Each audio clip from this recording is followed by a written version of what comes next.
Hop, l'enregistrement est en cours. Et je vais partager mon écran pour commencer la présentation. Normalement, vous devez voir. Frédéric, tu peux me faire un signe de tête parce que je te vois si ça marche. Ok, super. Donc, ce que je vous propose, c'est de faire d'abord un premier rappel très rapide sur vos obligations en termes de documents uniques. Ça, on va aller assez vite parce que normalement, c'est quand même acquis, mais je voulais quand même faire une petite piqûre de rappel par rapport à ça. Et ensuite, on rentrera vraiment dans le vif du sujet avec très concrètement comment mettre à jour votre document unique avec le risque coronavirus. On passera ensuite par une petite foire aux questions. On verra si on répond à ce moment-là aux questions que vous aurez posées tout au long de la présentation. Et ensuite, je donnerai la parole à Pascal Pouponneau de la CARSAT qui participe aujourd'hui avec nous au webinaire, qui nous présentera une aide financière de la CARSAT qui va vous permettre d'être accompagné et aidé financièrement sur les investissements que vous allez ou que vous avez mis en place au sujet des gestes barrières, de la distanciation sociale.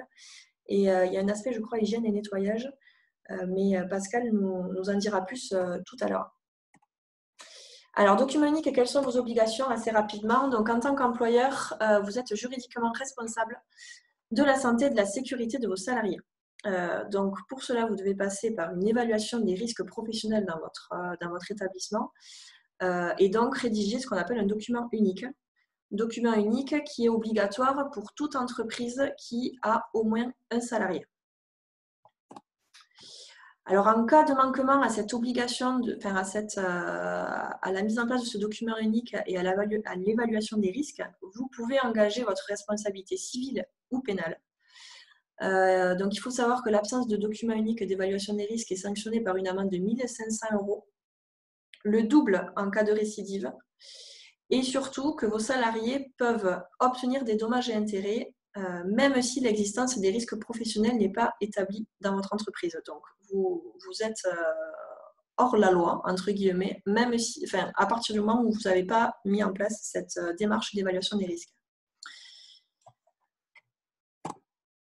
Le document unique doit être mis à jour à minima une fois par an, après la survenue d'un accident du travail, d'une maladie professionnelle, et d'une façon plus large lors de tout changement de circonstances modifiant les conditions de travail ou impactant la santé ou la sécurité des salariés. Donc évidemment, la crise qu'on connaît actuellement, la crise sanitaire du coronavirus, est un changement de circonstances et donc dans ce cas, vous devez mettre à jour votre document unique par rapport à la reprise d'activité que vous connaissez ou que vous allez connaître. Alors très concrètement, comment vous allez vous prendre, comment vous devez vous y prendre pour mettre à jour votre document unique? Alors, ce qu'il faut savoir déjà, c'est qu'il n'y a aucun modèle ou formulaire préétabli qui n'a été prévu par la réglementation. Donc, le document est dit unique parce qu'en fait, il est propre à chaque entreprise, mais ça ne veut absolument pas dire qu'il y ait un outil unique. Donc, vous pouvez passer par tous les outils. Il y a des outils très variés. Ça peut être un document Excel, un document Word, un format papier. La réglementation n'impose aucun modèle à ce niveau-là. Par contre, ce qu'elle impose, c'est la méthodologie. Vous devez passer par 3 étapes clés que vous avez sous les yeux. Donc, la première, c'est l'identification des situations dangereuses. Identifier les risques présents dans votre entreprise. Une fois que vous avez identifié ces risques, les estimer. Est-ce que ce risque est grave potentiellement? Est-ce il peut être potentiellement grave ou non? Est-ce qu'il peut être fréquent ou non pour mes salariés? En fonction de ces estimations, vous allez prioriser les risques que vous avez précédemment identifiés. Une fois que ces 2 étapes sont faites, vous passez au plan d'action pour mettre en place des actions de protection ou des actions de protection ou de prévention pour réduire les risques que vous aurez identifiés par ailleurs. Tout cela va vous conduire à rédiger un rapport et c'est ce rapport qu'on appelle document unique. Hop, j'ai plus la main sur mon, pardon, voilà.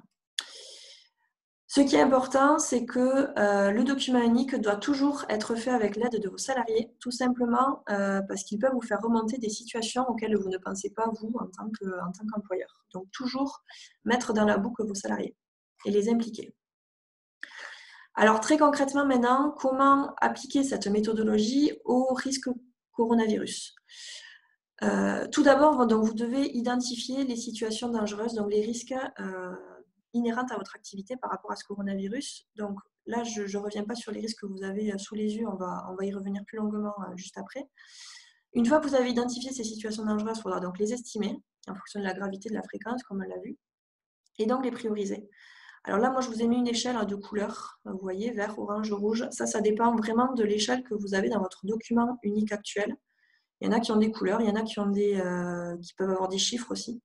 Voilà, ce qui est important, c'est d'estimer ces risques et de les prioriser. Et une fois que vous avez fait ces 2 étapes, vous passez au plan d'action. Ceci étant dit, pour vous faciliter un peu la tâche, vous faire gagner du temps, parce qu'on sait que, Dieu sait dans cette période comment le temps vous est compté, notamment dans cette période de reprise. Donc ce qu'on a voulu faire, ce que j'ai voulu faire, c'est vous permettre de mettre à jour très facilement votre document unique en vous apportant un document de synthèse. Alors je ne sais pas si vous le voyez. Je crois que oui. Est-ce que Frédéric, tu peux me confirmer que tu vois bien le PDF? Non, tu ne le vois pas. Hop. Alors, 2 petites secondes. Là, c'est bon? Parfait. Donc, c'est ce document que je vais vous envoyer du coup à la suite de la présentation. Ce document, c'est moi qui l'ai réalisé en fait en synthétisant de nombreux documents, puisque vous avez vu qu'il y a une littérature assez fournie au niveau du protocole de déconfinement. Des fiches métiers, le protocole national de déconfinement, il y a aussi des guides, notamment sur les risques psychosociaux qui sont sortis. C'est assez compliqué pour une petite entreprise, je pense, de s'y retrouver parmi tous ces documents. Donc, j'ai voulu synthétiser en un seul. D'une part, les situations dangereuses que vous avez sur la droite en bleu, et d'autre part, les mesures de prévention par situation dangereuse que vous pouvez mettre en place ou pas dans votre entreprise. Effectivement, je le répète encore et c'est marqué sur le document, cette liste n'est absolument pas exhaustive et bien évidemment que tout est à adapter en fonction de votre activité. Il y a très certainement des mesures que vous pourrez appliquer et d'autres que vous ne pourrez pas appliquer. Voilà, c'est simplement prenez-le comme un outil d'aide et absolument pas comme un outil à une quelconque valeur juridique, évidemment. Donc, si on prend justement ces situations dangereuses, donc je les ai synthétisées en 8 risques potentiels. Alors, je vais peut-être augmenter, je ne sais pas si vous y voyez très clair. Donc, les risques sont donc le contact direct à moins de 2 mètres entre les salariés, les contacts directs à moins de 2 mètres avec le public, les contacts lors de la réception ou de la livraison de marchandises, tout ce qui est travail en caisse, contact avec les personnes, les surfaces et les objets potentiellement contaminés, téléphone, stylo, emballage, boîtier, carte bancaire. Alors, un risque que j'ai appelé hygiène et alimentation, qui est assez large, qui est en fait un risque global sur le risque de contamination à l'échelle de l'ensemble de votre magasin, finalement, l'ensemble de votre commerce. Comment réagir en cas de contamination ou de suspicion de contamination chez l'un de vos salariés. Tout ce qui est risques psychosociaux, avec les effets multiplicateurs liés au coronavirus, certains de vos salariés peuvent être particulièrement anxieux, stressés, voire même subir un syndrome de stress post-traumatique lié à la période actuelle. Donc, comment réagir par rapport à ça? Et enfin, ça c'est un peu à la marge, mais les risques spécifiques liés au télétravail. Certains d'entre vous ont peut-être la possibilité de mettre en place ou non le télétravail, mais sachez qu'il y a des risques inhérents à cette activité, donc il faut aussi les prendre en compte dans votre démarche, dans votre document unique. Donc, ceci étant dit, si on rentre un peu plus dans le détail des mesures de prévention que vous pouvez mettre en place. Donc, pour réduire le risque contact direct à moins de 2 mètres entre salariés, vous pouvez donc organiser le travail des employés pour éviter qu'ils soient proches. Donc, voilà, le télétravail, on en a parlé. Dans la mesure du possible, évidemment. Ça peut être aussi laisser un employé à la caisse pendant que l'autre sert. Vous pouvez aussi imposer le port d'un masque ou d'une visière à vos salariés. Alors, on y reviendra un peu plus tout à l'heure sur le port du masque pour voir exactement dans quelles conditions vous pouvez l'imposer ou non à vos salariés et à vos clients. Pour tout ce qui est contact direct à moins de 2 mètres avec le public, donc vous pouvez matérialiser par des marquages au sol ou tout autre moyen de mesure à 1 mètre minimum de distanciation sociale. Laissez les portes ouvertes, un maximum dans le magasin. Or, bien évidemment, je l'ai précisé, portes coupe-feu, qui doivent rester fermées constamment. Vous pouvez établir un sens de circulation unique pour éviter que les personnes ne se croisent. Filtrer un nombre de clients dans le magasin à X personnes. On reviendra sur ce X, savoir comment on le calcule. Effectuer éventuellement la mise en place et la mise en rayon en dehors des périodes d'ouverture, quitte du coup à réduire la plage d'horaire d'ouverture. Imposer également le port du masque à vos clients. Installer un poste d'encaissement dédié en extérieur ou un service de livraison. Et enfin, installer un panneau à l'entrée du magasin avec toutes les informations utiles que vous pouvez transmettre à votre client. Je vous ai mis là aussi un lien hypertexte, vous irez voir, vers des modèles d'affiches et d'infographies que vous pouvez facilement utiliser dans ce cas-là. Le risque contact lors de la réception ou la livraison de marchandises, donc là c'est valable également forcément quand vous allez recevoir des marchandises par vos livreurs, mais également si jamais c'est le cas, vous mettez en place un service de drive pour vos clients. Donc, par rapport à ça, il faut définir et appliquer un protocole, ce qu'on appelle un protocole de chargement-déchargement de marchandises, aussi bien donc au niveau des professionnels que des particuliers, en tenant compte des directives gouvernementales. Alors, je vous ai mis des exemples. Ça peut être donc respecter évidemment le principe de distanciation sociale avec les livreurs et les particuliers. Récupérer ou poser le colis sur le sol, on l'a vu pas mal, notamment dans les journées télévisées, donc pour éviter que les remises en main propre. Vous pouvez aussi définir un délai de quarantaine après la réception de votre colis avant son ouverture. Et enfin, vous pouvez imposer à vos salariés de se laver les mains après la réception et après l'ouverture du colis. Le travail en caisse, avec tout ce qui est contact avec des surfaces, des objets ou des personnes potentiellement contaminées. Alors, vous pouvez équiper vos postes d'encaissement d'écran translucide, type plexiglas. Donc, je vous ai laissé les recommandations gouvernementales par rapport aux hauteurs de ces plexiglas. Vous pouvez donc encourager également le paiement par carte et sans contact. En cas de paiement en espèces, on le voit aussi, moi je le vois en faisant mes propres courses, vous pouvez mettre en place des sous-coupes pour déposer la monnaie et pour éviter également la remise de main à main. Et enfin, mettre en place un protocole pour nettoyer et désinfecter régulièrement le tapis, la caisse, le scanner et le clavier de carte bancaire, en indiquant précisément dans votre document unique sous quel délai vous mettez en place ce nettoyage ou cette désinfection. Le risque global de contamination au niveau de mon magasin dans tout ce qui est hygiène et alimentation. Alors, ce qui vous est conseillé, c'est de mettre à disposition auprès de vos salariés, donc sur tous les postes de travail, tous les consommables type gel hydroalcoolique, lingette, savon, etc. Effectivement également, et c'est important, vous assurer de l'approvisionnement permanent de ces consommables parce que ça serait quand même dommage d'en avoir maintenant et puis de vous retrouver dans 15 jours avec un manque d'approvisionnement et du coup avec des salariés qui ne veulent plus travailler parce qu'ils n'ont pas les équipements adéquats. Donc vraiment mettre en place une procédure pour garantir cet approvisionnement. Demander au personnel de se nettoyer les mains fréquemment, c'est-à-dire donc de manière adaptée à l'affluence. Donc ça, à vous de voir si c'est donc ce qui est conseillé a priori, c'est toutes les 30 minutes. Après, à voir encore une fois en fonction de votre activité si c'est possible ou non. Mais en tout cas, bien définir ce délai avec vos salariés et l'afficher. Afficher et informer les salariés. Donc pareil, je vous ai mis des liens vers des affiches de l'INRS sur les gestes barrières au travail et sur le lavage de mains que vous pourrez utiliser sans problème pour les afficher dans vos établissements. Établir un plan de nettoyage avec périodicité et suivi des surfaces de travail. Donc ça, c'est ce que je vous disais tout à l'heure. Je vous ai donc mis un exemple ici. Donc ça peut être par exemple nettoyer chaque poste de travail à minima au début, à la fin de chaque prise de poste, nettoyer et désinfecter le plexiglas des caisses en précisant bien que c'est de deux côtés. Je ne sais pas, au minimum 2 fois par jour, ça peut être à la pause déjeuner et en fin de journée. Encore une fois, là, ce sont que des exemples, à vous de voir ce qui est possible chez vous.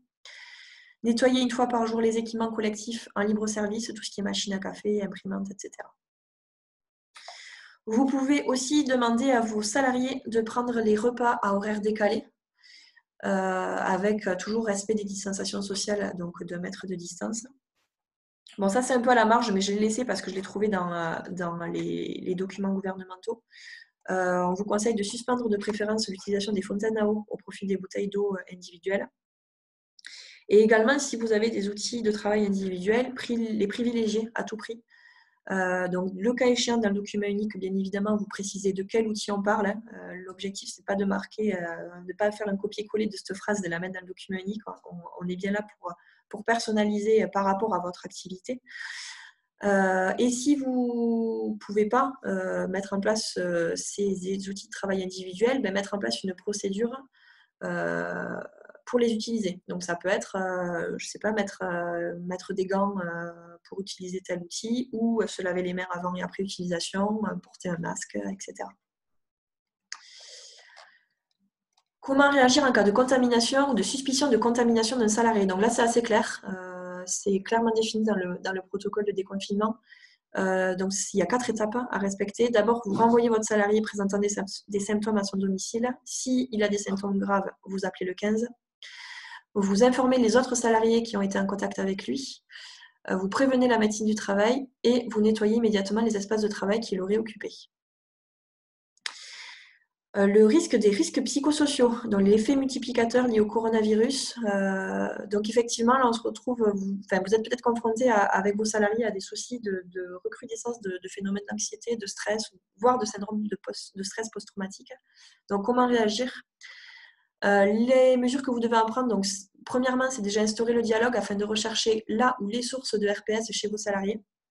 Est-ce que, par exemple, c'est lié à l'insécurité sanitaire globalement ou est-ce que c'est lié, par exemple, au fait qu'ils reprennent leur activité ou à une incertitude professionnelle? Donc, à ce moment-là, voilà, si c'est ce cas-là,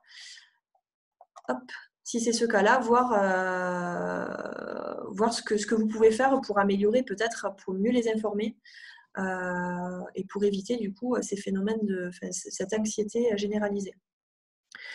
Vous pouvez aussi encourager les échanges soutenants entre vos collègues et surtout assurer une communication interne régulière et accessible à tous. Ça, c'est vraiment hyper important pour réduire ce phénomène, ces risques psychosociaux. C'est vraiment être dans la communication au maximum. Et je répète encore une fois, toutes ces démarches d'évaluation des risques doivent vraiment être faites avec vos salariés pour qu'ils se sentent le plus impliqués possible.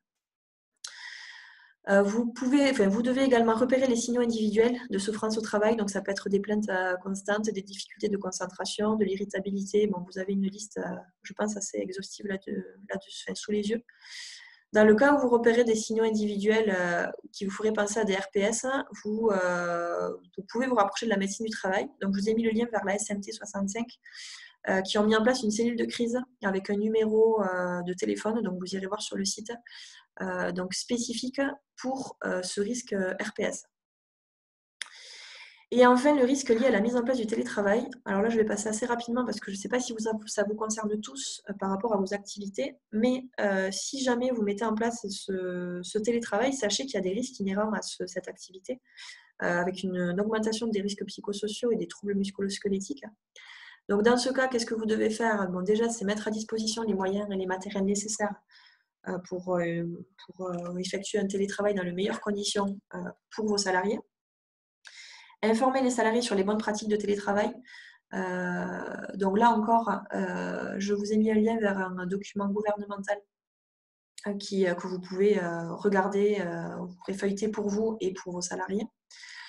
Bien clarifier les règles avec vos salariés, les règles de fonctionnement, de contact, en respectant évidemment la vie privée, en fixant bien des horaires pour interagir le moins possible avec la vie privée du salarié, définir clairement les tâches confiées et surtout prévoir des échanges périodiques réguliers, non seulement avec l'employeur, donc avec vous, mais aussi avec ses collègues.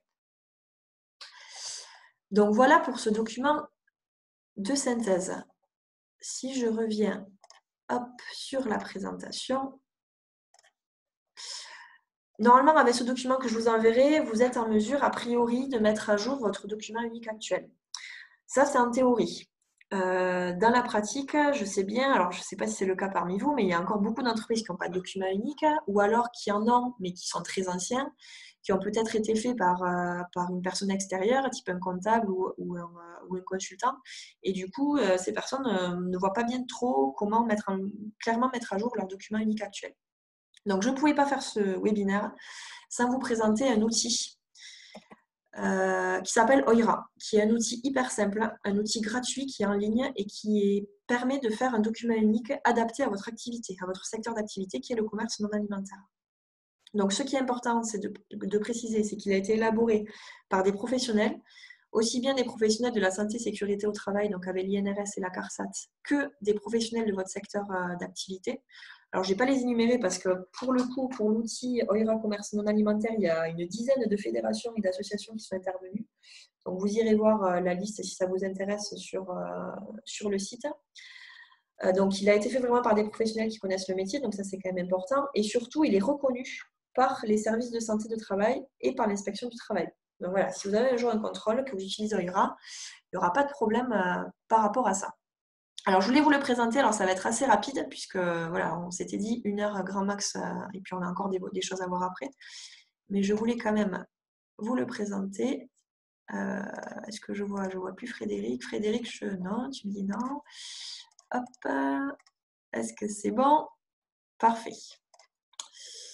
Donc, cet outil, vous le retrouverez sur le site de l'INRS. Donc, il y en a 5. Notamment l'hôtel Café Resto, je crois que ça concerne aussi l'un des participants qui a aussi des restos. Donc, il pourrait y jeter un œil. Nous, on est intéressés aujourd'hui par le Oira Commerce non alimentaire. Donc, pour y accéder, il faut tout simplement créer un compte. Donc, vous inscrire avec un mail et un mot de passe. Donc, moi, j'ai mon compte, donc on va rentrer avec ma session. Et je vais vous montrer à quoi ressemble l'outil. Donc, une fois que vous êtes rentré, vous lancez une nouvelle session avec cet outil et vous tombez donc sur l'outil de document unique. Il est composé de 2 parties sur votre gauche. Donc, la première, je vous avais dit tout à l'heure, en termes de méthodologie, il y a 3 étapes, l'identification des risques, l'estimation des risques et le plan d'action. Là, l'outil Oira vous permet d'identifier et d'estimer le risque dans un premier temps et puis ensuite de passer au plan d'action. Vous allez estimer, identifier les risques en répondant à des questions. C'est hyper simple. Et par ce qu'on appelle des unités de travail, donc par grand poste de travail. Donc, on a un chapitre sur la réception et le stockage, un autre sur la mise en rayon, un autre sur l'activité de vente, une sur l'ambiance et aménagement des locaux et 2 optionnels, si ça vous concerne, intervention chez les clients et dans le cas où vous aurez un atelier ou un laboratoire. Et enfin, un chapitre risque ajouté par vous, où c'est ici notamment qu'on va rajouter les risques Covid, puisque pour l'instant, effectivement, l'outil Oira n'a pas prévu cette crise sanitaire, donc n'a pas intégré le risque Covid, mais on peut rajouter des risques manuellement, donc ce n'est pas un souci, on les rajoutera ici. Donc, je vous montre rapidement comment il fonctionne. Donc, c'est très simple. Vous allez répondre à des questions. Donc, par exemple, ici, le point de livraison est-il matérialisé et fonctionnel? Donc, on est dans l'activité, donc réception et stockage de marchandises. Si vous répondez oui, vous considérez que le risque n'est pas présent chez vous. Du coup, si vous répondez non, vous considérez qu'il y a donc un risque à ce niveau-là. Et à ce moment-là, l'outil va vous demander de l'estimer. Est-ce que c'est un risque de priorité faible, moyenne ou élevé? Vous enregistrez et vous passez à la question suivante. Voilà, donc je ne vais peut-être pas m'appesantir là-dessus, je pense que vous avez compris le principe. Je vous montre juste une autre question, par exemple, sur la mise en rayon. Le risque de coupure lors du déballage a-t-il été pris en compte? Je vais considérer que non, par exemple, parce que j'ai déjà je me mets dans la peau d'un gérant d'un commerce et il se trouve que j'ai un employé qui s'est déjà coupé en déballant un carton. Donc, effectivement, c'est un risque qui existe chez moi. Je considère que le risque est quand même moyen. Et après, oui, ce que j'ai oublié de vous indiquer, c'est dans chaque partie, dans chaque question, vous avez une partie information qui vous apporte un complément par rapport à la question posée et au risque. Une partie ressources qui vous présente notamment des fiches pratiques que vous trouverez ensuite, notamment sur le site de l'INRS. Donc là, par exemple, les couteaux et les lames jetables. Les couteaux à lames jetables, pardon.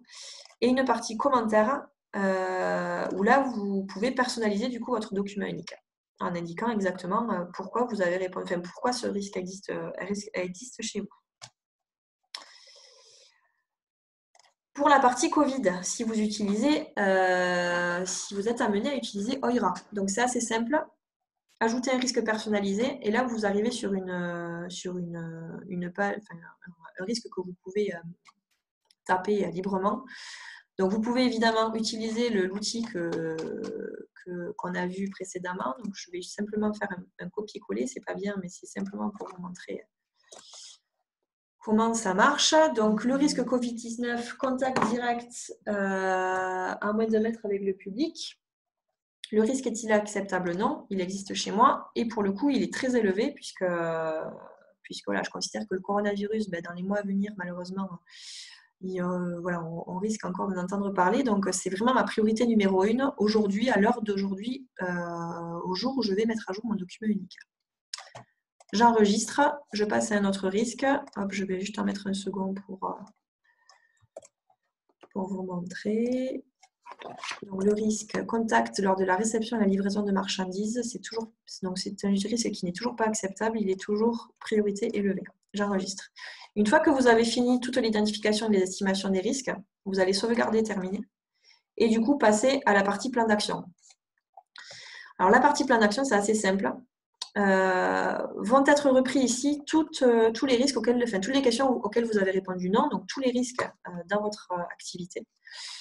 Donc là, par exemple, le point de livraison est-il matérialisé et fonctionnel? Donc non, il ne l'est pas. Du coup, j'avais considéré que ce risque était moyen.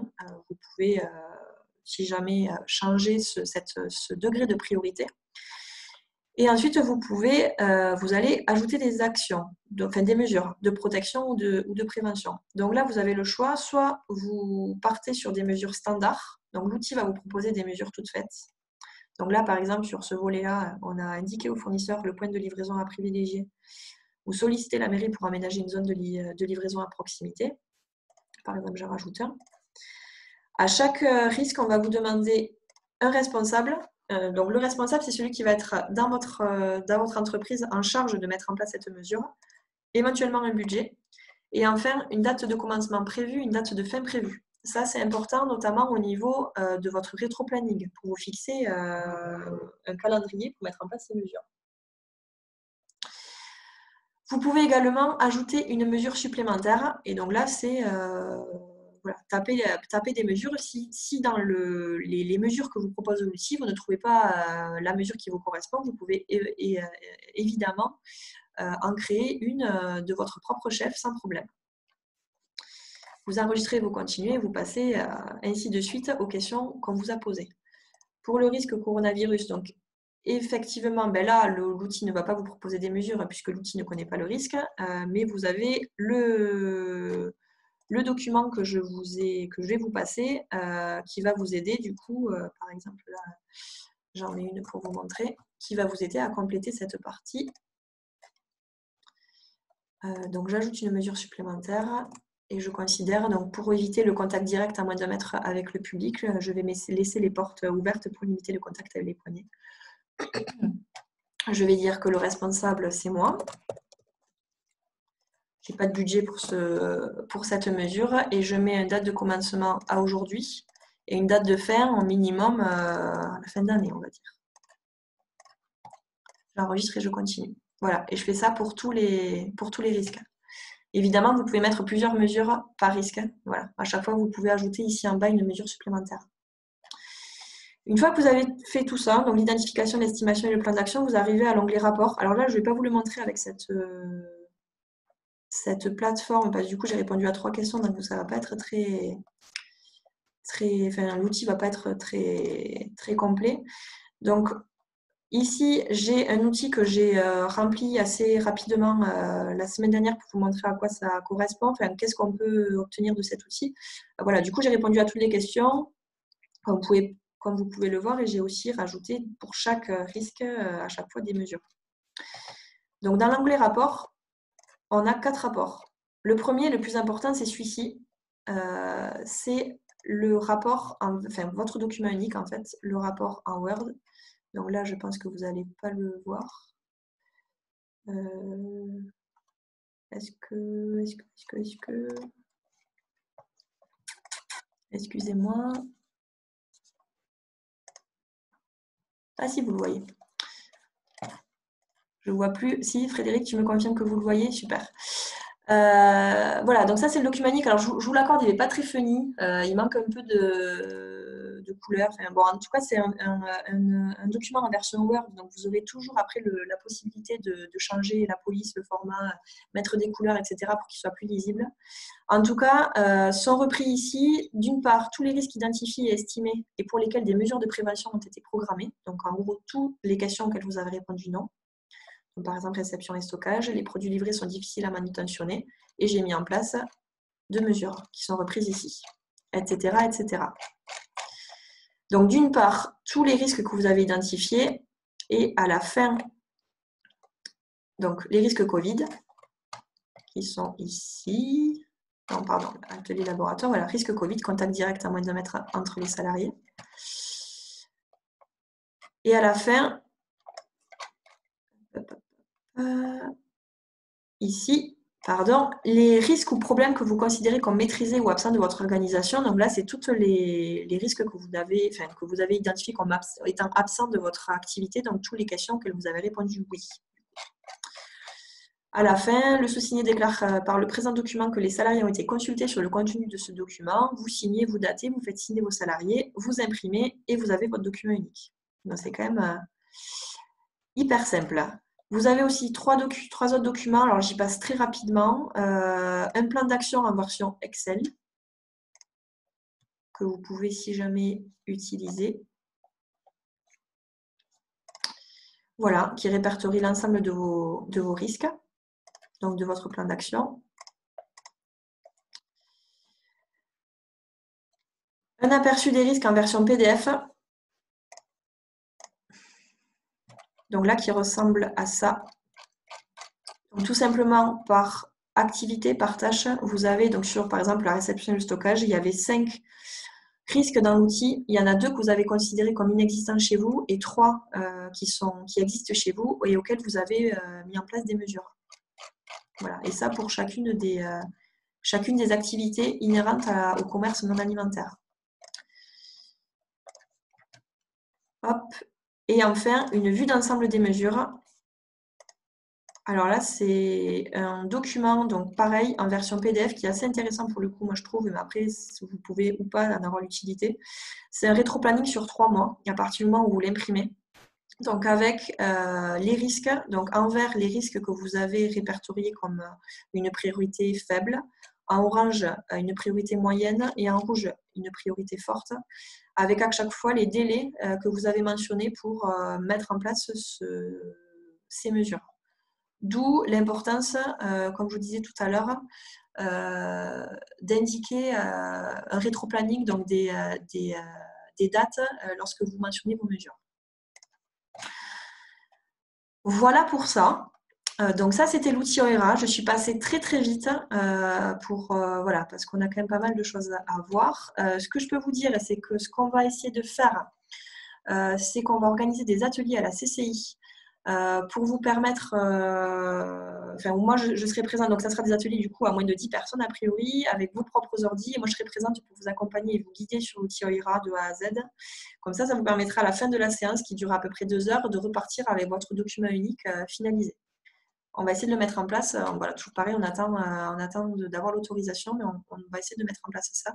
Donc si vous voulez en savoir plus sur OERA, vous pourrez vous inscrire à ces ateliers. Alors, pour aller plus loin, c'est bon, vous revoyez la présentation, Frédéric? Ok. Donc, pour aller plus loin, les documents sur lesquels vous pouvez vous appuyer, donc c'est les documents que j'ai utilisés pour faire le fameux document PDF que je vous ai montré, que je vais vous envoyer. Donc, le protocole national de déconfinement, donc vous aurez les liens pour aller les consulter. Un document fait par la CCI Occitanie propre à votre activité. Les fiches métiers, les fameuses fiches métiers. Le guide de prévention des risques psychosociaux Covid alors c'est la Fédération française, je crois que c'est les psychologues et les psychiatres, PP, mais il est assez bien fait. Alors j'ai mis le guide des bonnes pratiques de la Fédération nationale de l'habillement en espérant qu'il soit sorti avant ce webinaire, mais en tout cas, j'ai pas vu de sortie, donc je crois qu'il n'est pas encore sorti. Voilà. Mais je pense que vous aurez plus, voilà, vous aurez plus d'informations peut-être que moi pour ceux qui sont dans l'habillement. Donc, on a fini sur cette partie-là. Avant de passer la parole à Pascal et à vous laisser la parole sur les questions que vous avez, je voulais simplement faire une petite foire aux questions sur les questions principales que vous pouvez vous poser par rapport à la reprise. La première question, on en a parlé tout à l'heure, comment calculer le nombre de clients que je peux accueillir dans mon magasin? Donc là, c'est le protocole de déconfinement qui l'explique. C'est assez simple, entre guillemets. Donc, il faut 4 mètres carrés minimum par personne. Et donc, le protocole de déconfinement vous demande de calculer la surface résiduelle. La surface résiduelle, elle se calcule en faisant le plateau commercial nu, donc votre surface globale, auquel vous allez enlever tous les espaces occupés par les rayons et les présentoirs de marchandises. Donc bon, très concrètement, j'ai fait un exemple très simple. J'ai une surface commerciale de 100 mètres carrés. 40% de cette surface est composée et constituée de rayonnage et de présentoirs. J'ai donc une surface résiduelle de 60 mètres carrés que je divise par 4. Donc j'ai droit à 15 personnes maximum, clients et salariés compris, à un instant T, à un instant donné. Voilà comment calculer le nombre maximum de clients que vous devez accueillir. Deuxième question, est-ce que vous devez rendre obligatoire le port du masque pour vos salariés et pour vos clients? Alors là, le protocole de déconfinement, il se base sur un principe connu, l'un des 9 principes de prévention, qui est que la protection collective prime toujours sur la protection individuelle. Donc, en d'autres termes, vous devez d'abord mettre en place tout ce qui est protection collective, par exemple plexiglas au niveau de vos caisses. Et si, malgré l'ensemble de ces mesures de protection collective, le respect de la distanciation physique de mètres entre chaque personne, donc client, collègue, prestataire, etc., n'est pas rempli, à ce moment-là, vous rendez le port du masque obligatoire. Donc voilà ce que dit exactement le protocole de déconfinement à ce sujet. Dernière question, c'est la prise de température. Est-ce que vous avez le droit de prendre la température de vos salariés et même de vos clients? Donc le contrôle de température est déconseillé par le gouvernement, mais vous pouvez toujours l'organiser. Mais par contre, vous devez respecter de scrupuleuses conditions que vous avez marquées. Donc c'est offrir toutes les garanties requises aux salariés concernés tant en matière d'information préalable, de préservation de l'anonymat, de conséquences à tirer pour l'accès au site. Donc très concrètement, vous devez vraiment informer vos salariés en amont de ce qui va se passer en fonction des résultats de ce contrôle de température, de ce qui va devenir. Est-ce que vous allez renvoyer le salarié chez lui ou pas? Ben, normalement oui, hein, clairement. Et surtout, vous ne devez pas conserver les données. Ce sont des données personnelles, vous avez interdiction de les conserver. Voilà, donc ça reprend ce que j'ai dit. Et en tout état de cause, le salarié est en droit de refuser de prendre, voilà, si vous ne pouvez pas imposer à vos salariés la prise de température. Voilà pour la foire aux questions. Alors, je pensais partir sur l'aide. Je ne sais pas quelle heure il est, je ne sais pas quand ça va couper parce que du coup, je n'ai pas l'info. Peut-être avant de passer la parole à Pascal, on peut peut-être, s'il y a des questions, alors je ne les vois pas, je vais juste enlever, du coup stopper hop, mon partage d'écran pour voir les questions. Et peut-être qu'il n'y en a pas Sur le temps, d'ailleurs. a priori, on a vu un message comme quoi c'était illimité. Donc, Ok. donc il n'y aura pas de problème, on peut enchaîner. Ok. Mais il Donc, n'y a pas eu de questions sur le chat, donc écoute, peut-être allumer les micros pour voir si les gens ont des questions. allez, j'allume le micro. Donc, si jamais ça coupe entre-temps, ne vous inquiétez pas, vous n'aurez plus qu'à... vous n'aurez plus qu'à recliquer sur le lien. N'hésitez pas en tout cas. Alors, j'essaye d'activer les micros, mais j'ai l'impression que je n'ai plus la main. Alors, si jamais vous avez des questions, n'hésitez pas à les noter dans le chat. Sinon, on va passer à la partie aide avec Pascal Pouponneau. Vous pouvez toujours, on poursuivra avec les questions à la fin, hein, si jamais du webinaire. Pas de questions. Ok. On peut les désactiver nous-mêmes, les micros, alors. Ouais, mais là, du coup, ouais, j'ai Ouais. plus la main pour les ouvrir. Donc, je pense que Non, mais on peut les possible. désactiver nous-mêmes, je pense. Parfait. Allez, donc du coup, on va peut-être passer la parole à Pascal. Alors, je vais repartager mon écran que vous puissiez voir la présentation. Pascal, est-ce que tu nous entends? Oui, merci Super. Émilie. Vous m'entendez aussi? Très bien. Très Hop, bien. je clique sur la page. Oui, effectivement, l'assurance maladie risque professionnel propose depuis hier une subvention prévention qui s'appelle le Covid. Et donc cette subvention, elle est là pour aider les entreprises de moins de 50 salariés, donc les TPE, les PME, et les travailleurs indépendants à financer les équipements de protection du Covid-19. Donc, on trouve tous les éléments sur le site Amélie sur lequel tu es. Donc, les entreprises éligibles, eh bien, ce sont toutes les entreprises du régime général qui ont entre 1 et 50 salariés. Donc, si tu veux, tu peux faire dérouler, parce que du coup, je n'ai pas la main sur l'écran. Je fais dérouler. Oui. Donc, le montant d'aide, c'est 50% des investissements. Donc, pour pouvoir bénéficier de l'aide, il faut avoir au minimum un investissement de 1 000 € hors taxe pour une entreprise avec salariés et maximum 10 000 €. Donc, c'est-à-dire que si on est au maximum de l'investissement, 10 000 €, on peut avoir jusqu'à 5 000 € d'aide. Donc, c'est plafonné à 5 000 €. Les équipements financés correspondent à 2 catégories. Donc, il y a le matériel qui sert donc, pour faire les mesures barrières et la distanciation sociale. Donc, ça correspond dans la logique de l'évaluation des risques qui a pu être fait et donc des mesures qui ont été décidées par l'entreprise. Donc, ça peut être du matériel qui sert à isoler le poste de travail de contact avec les clients ou le public. Donc, dans ce cadre-là, on peut avoir des plexiglas, des vitres, des cloisons de séparation, des bâches, des écrans, tout ce qu'on peut déjà voir aujourd'hui lorsqu'on va dans les entreprises qui tournent.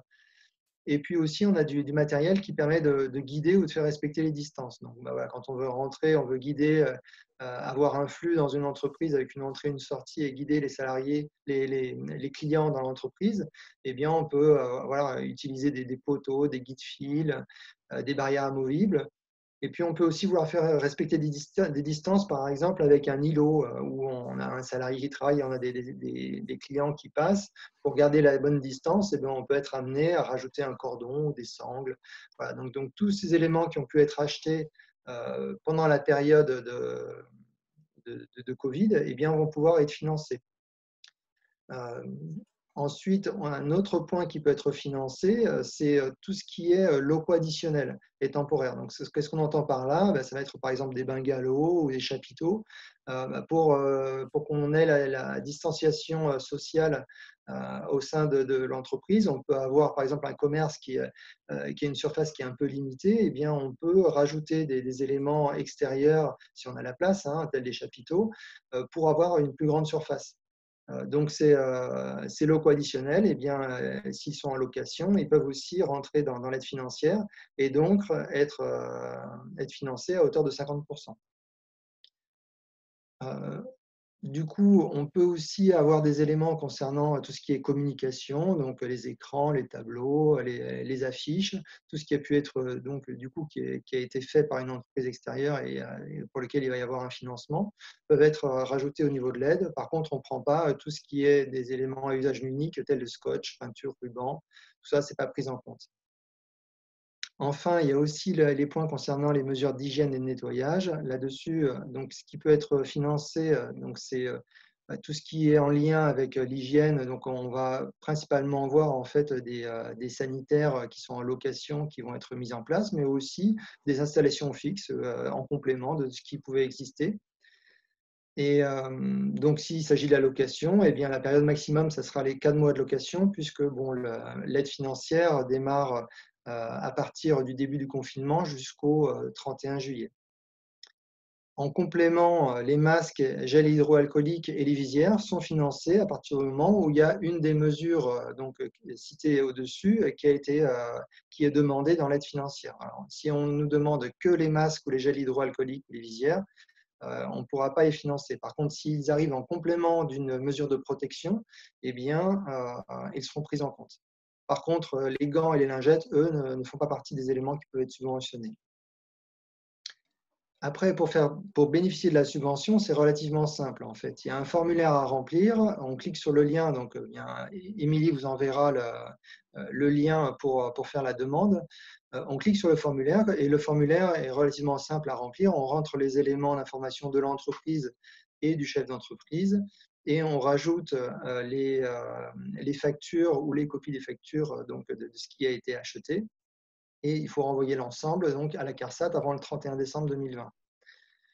En complément, vous verrez sur les éléments pour pouvoir bénéficier de l'aide, il faut avoir mis à jour le document unique. C'est pour ça que c'était intéressant de présenter cette aide aussi en suivant de cette présentation sur la mise à jour du document unique, puisque c'est un des critères qui est demandé.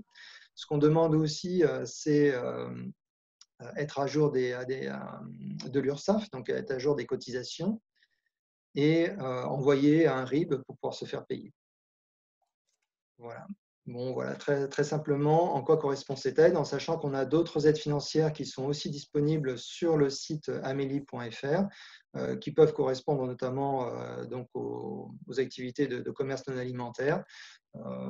Bon, elles sont mises à jour régulièrement, donc ça vaut le coup d'aller voir sur le site. Dans celles qui sont les plus utilisées, on retrouve celles concernant la prévention des TMS. On peut financer notamment des équipements pour réduire les risques des troubles musculo-squelettiques. Je ne sais pas s'il y a des questions Ok, merci Pascal, je ne sais pas. sur le sujet. Je vais regarder. Il y a une question. Il y a des secteurs spécifiques. C'est M. Brugarolas qui l'a posé. Alors, Oui, ouais, désolé, c'était juste pour voir si cette aide s'appliquait aussi à d'autres secteurs. Voilà, pardon. en fait, oui, elle est ouverte à tous les secteurs d'activité en dehors de… attends, je vais lire précisément les limites. C'est tout ce qui est lié à… La fonction hospitalière, on avait lu. Voilà, sauf la fonction publique territoriale ou la fonction publique hospitalière. Voilà. Donc, on peut dire que l'ensemble des métiers sont concernés. Et dans ce cadre-là, donc, je précise bien si j'ai bien compris, on peut faire tous les achats. C'est-à-dire qu'on met à jour le document unique, c'est-à-dire comme disait Émilie, dans la mise à jour, on sait qu'on va devoir acheter des choses, par exemple des plexis ou quoi, on les achète, on met à jour le document et après on vous envoie les factures avec le RIB et tout ça et vous remboursez une partie, c'est Voilà, ça? c'est ça. Oui, tout à fait. On rembourse la moitié de l'investissement. Et donc, super. ce qu'on va regarder en fait en critère après par rapport à la facture, ça va être est-ce qu'elle est dans la période, donc début du confinement jusqu'au 31 juillet. Si ça a été acheté avant le confinement, ça ne pourra pas être pris en compte. Et si c'est acheté après le 31 juillet, ça ne pourra pas être pris en compte. D'accord, oui, c'est en gros le 16 mars, je crois, et le 31 juillet, quoi. Voilà, c'est ça. C'est ça, ok. Donc, Merci. il n'y a pas un dossier de demande avec devis et après faire la facture. Voilà, c'est aussi simple que ça. Non, on a qu'un dossier de facture à envoyer. On n'a pas un dossier avec des demandes sur devis. Non, il n'y a pas de dossier de demande. En fait, C'est facture. on met directement les factures. Voilà, ce qui a été réellement acheté. Ouais. Non, mais je précisais parce que comme parfois les aides, c'était plus sur devis. Enfin, il fallait faire des demandes préalables. Là, c'est vraiment sur facture. Bon, merci. Voilà, tout à fait. Merci Pascal. D'autres questions peut-être? Monsieur Garneau qui demande si on peut préciser le protocole et les délais pour le remboursement. Alors, le protocole, bon, lorsqu'Émilie va envoyer les documents suite au webinaire, donc il y aura le lien pour accéder directement à Amélie sur l'aide spécifique où on télécharge le document à remplir. Donc, c'est un document, c'est un A4, hein, où principalement il s'agit de cocher des cases et entrer les éléments de l'entreprise. Et donc joindre les factures. Et on joindra aussi l'adresse mail à laquelle il faut renvoyer le dossier pour que ça arrive directement à la CARSAT. L'idée, normalement, sur ces aides-là, on demande à ce que ça soit envoyé prioritairement par le courrier. Simplement, aujourd'hui, vu les difficultés que peut avoir la Poste, étant donné les mesures qui sont mises en place avec le Covid, on accepte aussi les dossiers électroniques, donc vous pourrez l'envoyer directement sur l'adresse mail. Et en termes de délai pour le remboursement, il faut compter combien de… Le délai, c'est sur toutes ces aides-là, le délai est maximum de 2 mois. D'accord.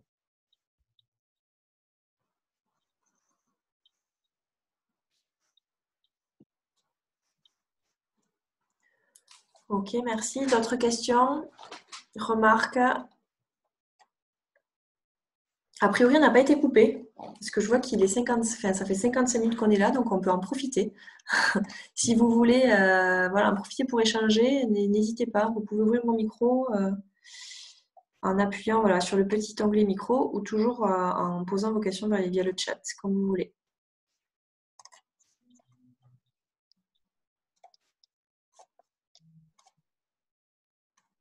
Alors, peut-être un petit complément d'information sur l'aide financière. il y a un budget de 20 millions d'euros qui a été mis en place pour l'ensemble de la France. Ça correspond à peu près à 1 million d'euros pour la région Occitanie. Enfin, non, juste pour la région Midi-Pyrénées. Ça veut dire qu'il y a quand même du budget. Simplement, ça concerne, vous l'avez compris, toutes les entreprises. Et l'attribution sera faite au premier dossier arrivant. Donc, il vaut mieux faire ces demandes le plus tôt possible pour avoir donc une chance de bénéficier de l'aide, en sachant que l'aide est ouverte que depuis hier. Ça veut dire que pour l'instant, il y a du budget. Donc, voilà, si vous faites une demande aujourd'hui, vous êtes à peu près sûr de l'obtenir. Ok, merci.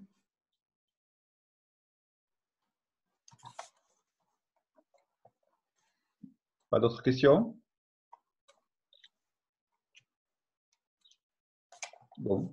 Bon, mais écoutez, on a été sacrément clair apparemment. N'hésitez surtout pas, hein, vraiment. De toute façon, alors je vais peut-être conclure. Du coup, si vous n'avez pas de questions, je récupère juste mon écran. Hop. Donc, j'avais prévu un temps d'échange. A priori, c'est pas utile. Non, j'entends. Non, c'est bon. Donc, juste pour conclure, quelques mots. En tant qu'employeur, vous devez à minima suivre les recommandations officielles. Vous autoriser à repenser les choses dans vos activités et les repenser régulièrement, puisque voilà, c'est possible que vous ayez quelque chose qui ne vous semble pas forcément adapté à votre activité à un instant T, peut l'être finalement, donc ça vaut le coup de le mettre à jour, enfin de repenser régulièrement ces choses-là.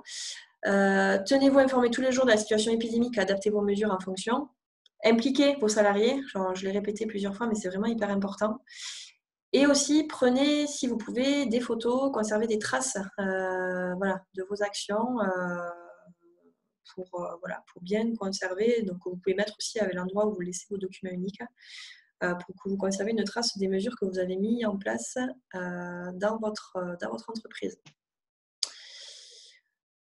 Voilà pour ça.